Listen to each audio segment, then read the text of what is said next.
तो दोस्तों आज मैं एक्सप्लेन करने वाला हूँ एक बहुत ही कमाल की मूवी जिसका नाम है द रूइंस। कहानी इतनी खतरनाक क्यों है? क्योंकि इसके अंदर हमें एक खतरनाक टेम्पल को दिखाया जाता है। वह टेम्पल कोई आम टेम्पल नहीं है। जो भी लोग वहाँ पर जाते हैं उनके अंदर से यानी कि शरीर के अंदर से कुछ ट्विंस निकलने लगती हैं, जैसे कि पेड़ पौधे की झाड़ियाँ, जिसकी वजह से उन लोगों की बहुत ही दर्दनाक मौत हो जाती है। तो कहानी शुरुआत होती है और कहानी के पहले सीन में हम देखते हैं एक लड़की को जो एक अंधेरी गुफा के अंदर बैठी होती है और वह जोर जोर से चीख रही होती है, जैसे कि कोई उसके आसपास हो और उसके फोन में कोई नेटवर्क नहीं होता। अब सीन वहां से कट करके नेक्स्ट सीन में हमें दिखाया जाता है प्रेजेंट में, जहां पर हम देखते हैं एक लड़के जिसका नाम एरिक है। एरिक के चार दोस्त भी होते हैं, जेफ, मैथिस, स्टेसी, एमी। यह सभी एरिक के साथ उसके भाई को ढूंढने के लिए उसी टेम्पल की ओर जाने वाले थे, क्योंकि एरिक का भाई कोई आम इंसान नहीं बल्कि एक आर्कियोलॉजिस्ट था। उसको पुरानी चीजों में बहुत ज्यादा दिलचस्पी थी, जिसके कारण वो पुराने टेम्पल में गया था, लेकिन वहां पर से वो लौट कर नहीं आया। तो अब एरिक उसे ढूंढने के लिए अपने दोस्तों के साथ जाने वाला था, जिसके चलते वह अपने सभी दोस्तों को इस बात पर मनाता है और कहता है तुम लोग मेरे साथ चलो, तुम्हारा एक बहुत ही अच्छा वीकेंड भी बन जाएगा और मैं अपने भाई के बारे में कुछ जानकारी भी हासिल कर लूंगा। अब एरिक ने प्लान बनाया था कि सुबह वो लोग सब एक साथ निकलेंगे, बट उसे कुछ दोस्त दारू पीकर बेहोश पड़े हुए थे, जिसके चलते उसे लेट हो जाता है और एरिक ने जो गाड़ियां बुक की थी वह छूट जाती हैं, जिसके चलते उन्हें अब बस से ही जाना पड़ेगा। हम देखते हैं एमी सोकर उठती है, उसकी तबीयत भी बहुत ज्यादा बिगड़ी होती है क्योंकि उसने रात में ड्रिंक किया था। सुबह स्टेसी के साथ वह उस जगह पर पहुंच जाती है जहां से वो लोग बस पकड़ने वाले थे। अब बस वाले से कांटेक्ट करने के बाद जब बस वाला जाने से इनकार कर देता है तो वो लोग एक प्राइवेट कार बुक करते हैं और जाने का फैसला करते हैं उस टेम्पल की ओर। वह कार वाला भी उन्हें उस टेम्पल की ओर लेकर निकल पड़ता है, लेकिन उनसे कहता है मैं तुम्हें उस टेम्पल तक नहीं बल्कि वहां तक पहुंचा दूंगा जहां से तुम पैदल जा सकते हो। वह उन्हें जंगल के बाहर छोड़ देता है और कहता है आगे का सफर तुम्हें पैदल ही तय करना होगा। इरी कहता है कोई बात नहीं, ये एडवेंचर्स मुझे काफी ज्यादा पसंद है और मैं ऐसा ही करूंगा। अब वह अपने दोस्तों के साथ जंगल में आगे बढ़ने लगता है। जब वो लोग उतरते हैं तो वहां पर उन्हें कुछ चीजें भी दिखाई पड़ती हैं, जैसे कि बहुत सारे टूरिस्ट यहाँ पर वापस आए तो हैं लेकिन यहाँ से वापस गए नहीं है, जिसके चलते उनका बहुत सारा सामान यहाँ पर रखा हुआ था। एरिक पैदल ही जंगल के अंदर बढ़ता रहता है। रास्ते में उन्हें कुछ बच्चे दिखाई पड़ते हैं जो उन्हें इस तरह से घूर रहे थे कि जैसे मानो उन्हें लग रहा हो कि वो यहाँ पर बेफिजूल में आए हैं, यानी कि इन लोगों का आना उन बच्चों को पसंद नहीं आया। स्टेसी और एमी दोनों बच्चों को हाय बोलती हैं, हेलो हेलो, लेकिन कोई नहीं बोलता। वह बच्ची उसे घूरती जाती है, जिसके बाद वो लोग आगे बढ़ जाते हैं और फाइनली वो लोग उस जगह पर पहुंचने वाले थे जहां पर वो जाना चाहते थे, यानी कि वो प्राचीन टेम्पल। टेम्पल इतना खतरनाक और सुंदर था कि देखने में बहुत ही अट्रैक्टिव था। देखते ही एमी को पसंद आ जाता है। उस टेम्पल पर बहुत सारी सीढ़ियां थी। एमी देखते ही उस पर जाने का फैसला करती है, बट वह ऊपर जाती इससे पहले कुछ गांव वाले वहां पर आते हैं और वह देखते ही उन लोगों को रोकते हैं और कहते हैं कि तुम लोग यहाँ पर क्या कर रहे हो, यहाँ पर आना गैर कानूनी है। तब एरिक उन्हें एक फरमान दिखाता है, उसमें लिखा होता है परमिशन, जिसके चलते वो लोग इस टेम्पल पर तहकीकात कर सकते हैं। बट गांव वाले इस परमिशन के फरमान को नकार देते हैं, क्योंकि वो जानते थे अगर इस टेम्पल को कोई अंदर एक बार छू लिया तो वह जिंदा नहीं बच सकता और अगर वह बाहर आ गया तो जो भी उसे छुएगा वो मारा जाएगा। ऐसा क्यों, आगे हम स्टोरी में देखेंगे। तभी एक लड़का उनमें से बाहर आने की कोशिश करता है, जिसे गांव वाले तीर से मार कर उसे वहीं पर दफन कर देते हैं और कहते हैं कि तुम्हें वापस टेम्पल पर चढ़ना होगा, अब तुम इस जगह से बाहर नहीं जा सकते हो।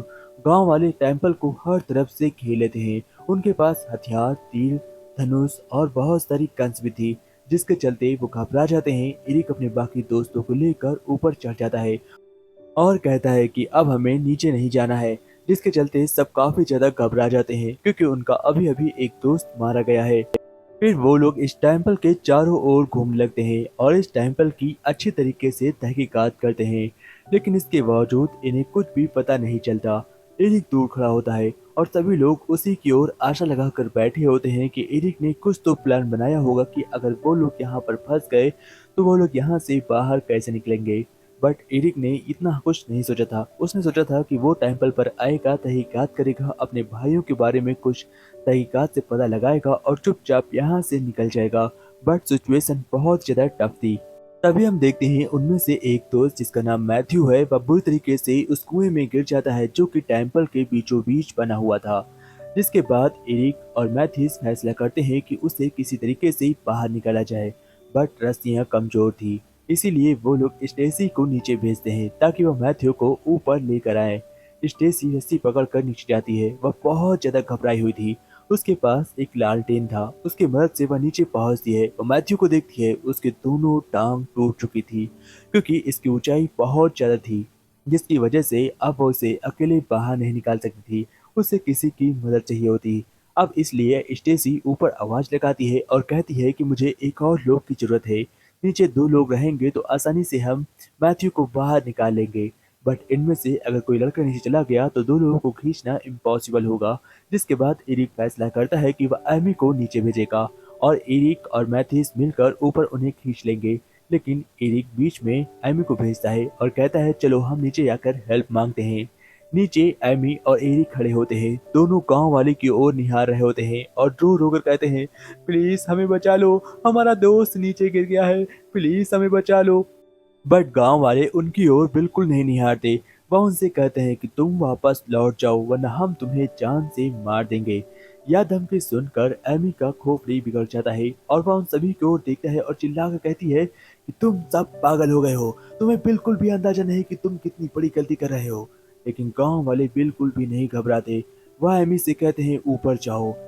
फिर बहुत ही मुश्किल से एमी और स्टेसी मैथ्यू को ऊपर लेकर आते हैं। लेकिन मैथ्यू के पैर में जितनी चोट लगी थी, इसे लग रहा था कि मैथ्यू बचेगा नहीं। एरिक और मैथ्यूस इस बात से डरे हुए थे कि उनका एक दोस्त तो पहले ही मर चुका है। अगर मैथ्यू को कुछ हो गया तो वो लोग पुलिस केस में फंस जाएंगे और बुरी तरीके से उन्हें जेल हो जाएगी। बट यह अभी मरा नहीं था, लेकिन इसे जिंदा यहाँ से ले जाना बहुत ही इम्पॉसिबल था क्योंकि गांव वाले तो किसी को बाहर जाने दे ही नहीं रहे हैं और इनके पास इलाज के लिए जरूरी सामान नहीं है।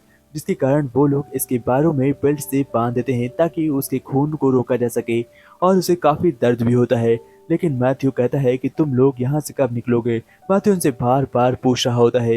एरिक कहता है कि गांव वालों ने हमें चारों ओर से घेर रखा है, अगर हमने नीचे कदम रखा तो हमें मार देंगे। तब मैथ्यू कहता है कि एरिक मुझे किसी भी तरीके से बचा लो। एरिक नीचे गांव वालों को देखता है बट नीचे गांव वाले अभी भी वहीं पर थे, यानी कि वह रात में कहीं नहीं गए। अब सुबह हो जाती है। सुबह का पहला सीन हमें दिखाया जाता है स्टेसी के पैरों पर, जहां हम देखते हैं कि उसके पैरों पर बहुत सारी झाड़ियां निकली हुई हैं। तभी हम देखते हैं जोर जोर से मैथ्यू भी चीखता है और कहता है देखो मेरे पैर पर कुछ रेंग रहा है। जब वो लोग जाकर उसके पैर की ओर देखते हैं तो उसके पैरों में भी बहुत सारी झाड़ियां निकली हुई हैं और उसे बहुत पेन हो रहा होता है।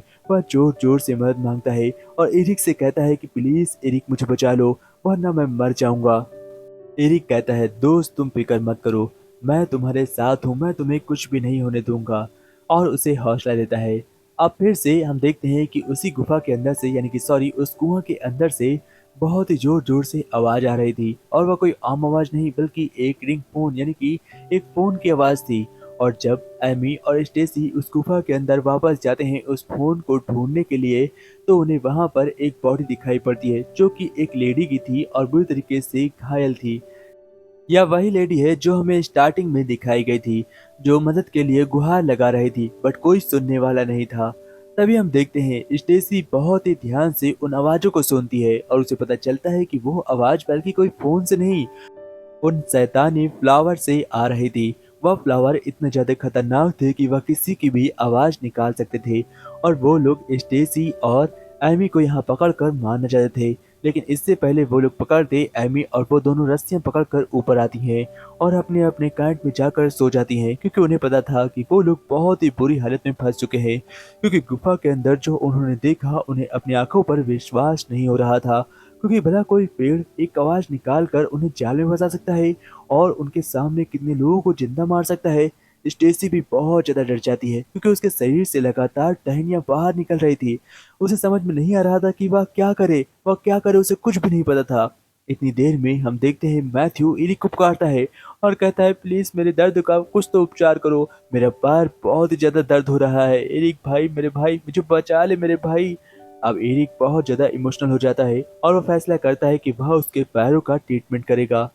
बट बिना किसी इंस्ट्रूमेंट के करना यह बहुत ही मुश्किल काम था। किसी के पैरों को ऑपरेशन बिना किसी इंस्ट्रूमेंट के, वो भी जंगल में। तो देखते हैं अब यह कैसे होता है। सबसे पहले एरिक एक फैन को आग पर चढ़ा देता है, वह गर्म होने लगता है। फिर वह बोतल से उसे दारू पिलाता है और दारू को पैर पर लगा देता है जिससे इन्फेक्शन ना हो। फिर उसके पैरों को पत्थर से काट देता है। उसके बाद पैन गर्म कर कर उसके पैरों में छुआ देता है जिससे कि खून भी बंद हो जाए। लेकिन इन सब में बहुत ही ज्यादा दर्द होता है और उसके पैरों के जो टुकड़े होते हैं, हम देखते हैं उन्हें वहां के फूल, पत्तियां, झाड़ियां यानी कि ट्विंस उठा कर ले जाती हैं। सारी अपने आप आती हैं और खींच कर ले जाती हैं। ये सभी अपनी आंखों से देख रहे होते हैं और सभी के आंखों के होश उड़ जाते हैं। उन्हें कुछ भी समझ में नहीं आ रहा होता है कि वो उनके साथ क्या करना चाहते हैं। वो फूल उन्हें क्या करना चाहते हैं, क्या वो उन्हें खा लेंगे या फूल उन्हें यहाँ से जाने देंगे। यह हाल देखकर सभी बहुत ज्यादा डरे हुए थे, किसी को कुछ भी समझ में नहीं आ रहा था। रात में स्टेसी उठकर आती है और एरिक से कहती है कि मुझे भी बहुत दर्द हो रहा है, ऐसा लग रहा है कि मेरे शरीर के अंदर कुछ रेंग रहा है, मुझे बचा लो प्लीज। तभी स्टेसी को समझाते हुए सब कहते हैं ये तुम्हारा वहम है, तुम्हें कुछ नहीं हुआ है। वो आपस में बहस कर रहे होते हैं कि दूसरी ओर हम देखते हैं कि मैथ्यू के साथ बहुत ही गलत होता है। मैथ्यू को वो टहनियां अपने साथ खींच कर ले जाती है, यानी कि ट्विंस खींच कर ले जाती हैं और किसी को इस बारे में भनक भी नहीं लगती। जब वो लोग लौट कर मैथ्यू को देखते हैं तो देखते हैं वो गायब है और फिर वो उसे जंगल यानी कि झाड़ियों के बीचों बीच पाते हैं। दूसरी ओर गांव वाले बहुत सारा नमक का ढेर इस चारों ओर फैला रहे थे ताकि कोई भी टहनी बाहर ना सके और यह जंगल यहीं पर रुका रहे। अगर यह जंगल इस पूरे गांव में फैल गया तो इस गांव में कोई भी नहीं बचेगा और बुरी तरीके से गांव वाले भी मारे जाएंगे। और इसीलिए गांव वाले इन लोगों को बाहर नहीं निकलना देना चाहते थे, क्योंकि वह जानते थे कि अगर किसी ने भी एक बार टेम्पल को छू लिया तो उसके शरीर से टहनियां बाहर निकलेंगी और वह तड़प तड़प कर मरेगा। और एक बार अगर टहनी बाहर निकल आई तो वह पूरे गांव वालों को भी नहीं छोड़ेगी। तो अब हमें समझ में आता है कि आखिर बात क्या थी। फिर हम देखते हैं स्टेसी को जो बहुत जोर जोर से रो रही होती है। उसके अंदर से टहनी को खींच खींच कर एरिक बाहर निकालता है और स्टेसी से कहता है अब तुम बिल्कुल ठीक हो। बट स्टेसी कहती है कि मेरे शरीर में अभी भी बहुत सारी टहनियां हैं, मुझे महसूस हो रहा है कि वो मेरे अंदर रेंग रही हैं, बहुत ज्यादा तेजी से रेंग रही हैं, वह मुझे खा जाएंगी। एरिक बचा लो। बट एरिक करता तो करता क्या, उसे कुछ भी नहीं पता था। तभी एक दिन जब स्टेसी सोकर उठती है तो देखती है कि उसके पैर में चारों तरफ टहनियां ही टहनियां निकल रही हैं। उसे दर्द से रहा नहीं जाता। उसे महसूस होता है कि उसके पूरे शरीर में नस की जगह टहनियां घूम रही हैं। इसलिए वह फैसला करती है कि वह अपने पूरे शरीर को काट देगी। वह अपने शरीर के उन हिस्सों को काट देती है जहां से टहनियां निकल रही थी और उनसे टहनियां बाहर निकालने की कोशिश करती है, जिसके चलते स्टेसी बहुत ज्यादा स्ट्रेस में पड़ चुकी थी और बहुत ज्यादा घबराई हुई थी। पीछे से मैथिस जैसे ही उसके पास उसे सहारा देने के लिए आता है, उसके हाथ में जो चाकू होता है वह उससे मैथिस को मार देती है। और तभी वहां पर बहुत सारी टहनियां आती हैं और तुरंत आकर मैथिस को खींचने लगती हैं। एरिक उनके हाथ पकड़कर उन्हें रोकने की कोशिश करता है पर टहनियां बहुत ही स्ट्रांग थी। वह सारी ट्विंस आकर उनकी बॉडीज को ले जाती हैं। अब यह सब कुछ ये लोग अपनी आंखों से देखते हैं, जिसके बाद इन्हें भरोसा होता है कि इस टेम्पल में आने से गांव वालों ने और उस बस वालों ने और कार वालों ने क्यों मना किया था, क्योंकि ये टेम्पल कोई आम टेम्पल नहीं बल्कि एक श्रापित टेम्पल है। जो भी इस टेम्पल को छूता है टेम्पल उसे अपना गुलाम बनाकर खत्म कर देता है। एरिक यह समझ चुका था कि अब यहाँ से कोई भी जिंदा बाहर नहीं निकल सकता, इसलिए वह एमी के साथ मिलकर एक प्लान बनाता है। वह एमी को हाथों में लेकर नीचे उतरता है और कहता है एमी मैं उनका ध्यान बटाऊंगा और तुम यहाँ से भाग जाना। बिल्कुल ऐसा होता है। एरिक उनका ध्यान बटाता है उन सभी गांव वालों का और एमी उठकर भागती है। गांव वाले उसका पीछा करते हैं, वो आखिर में उस कार तक पहुंच जाती है और कार में बैठने के बाद एमी कार स्टार्ट करती है और चुपचाप यहाँ से आगे निकल जाती है। बट वह शीशे में देखती है कि उसके हाथों से भी टहनियां बाहर आ रही है, यानी कि वह भी नहीं बच पाएगी। वह कार लेकर इस जगह से बाहर तो निकल गई थी, बट अब यह शैतान जो काफी सालों से इस जगह पर कैद था और किसी को नुकसान नहीं पहुंचा पा रहा था, वह एमी के जरिए अब बहुत सारे लोगों को चोट पहुंचाएगा और एक बार अगर बाहर निकल गया तो सभी को मार डालेगा। लास्ट में हम फिर दो आर्कोलॉजिस्ट को देखते हैं जो उसी टेम्पल में तहकीकात करने के लिए आते हैं।